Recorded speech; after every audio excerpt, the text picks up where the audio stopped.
From Washington, this is VOA News.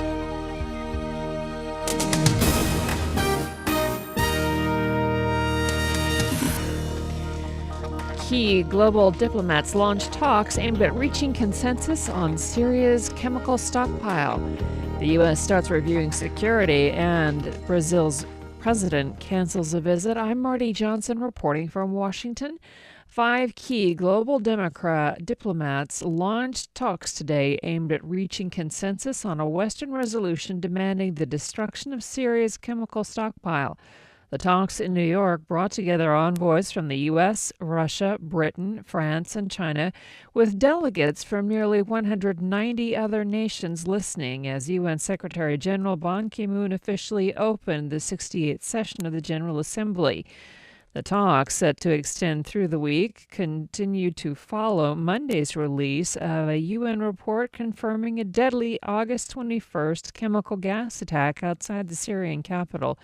Mr. Bond said the use of the gas in the past, now, or in the future was unacceptable. There must be accountability for the use of chemical weapons.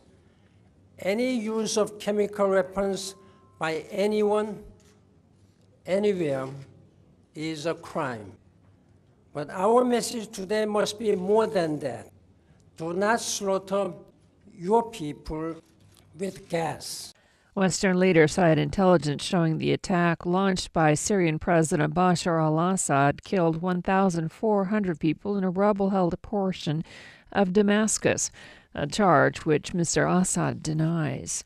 Defense Secretary Chuck Hagel is ordering a security review of all U.S. military facilities around the world after a gunman shot 12 people to death Monday at the Navy Yard in Washington.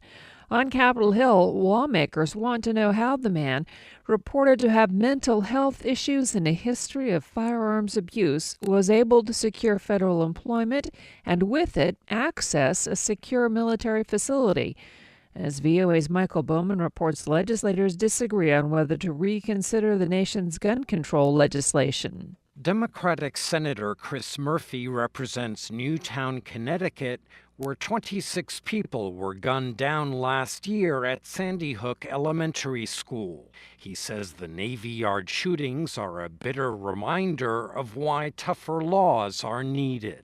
People out there do not understand why Congress does nothing as these shootings continue to mount. But Republican lawmakers say the Navy Yard incident raises other important issues. Senator Lindsey Graham says the shooter, Aaron Alexis, should never have been cleared as a military contractor. How could he pass a background check to get a job with the federal government after he misused a weapon twice? Another Republican, Senator John McCain, notes Alexis had been receiving mental health treatment. Michael Bowman, VOA News, the Capitol. Cambodia's main political parties say they are closer to an agreement following talks between Prime Minister Hun Sen and opposition leader Sam Rainsy. The two sides set up a committee for election reform and to ensure that future protests are peaceful.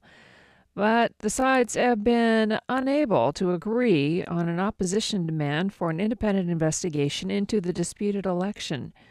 The Cambodia opposition says it is holding firm to a threat of boycotting the September 23rd opening session of Parliament, potentially stalling the formation of a new government if a political solution is not found before then. 1 in 7 Americans was impoverished last year, according to U.S. government figures.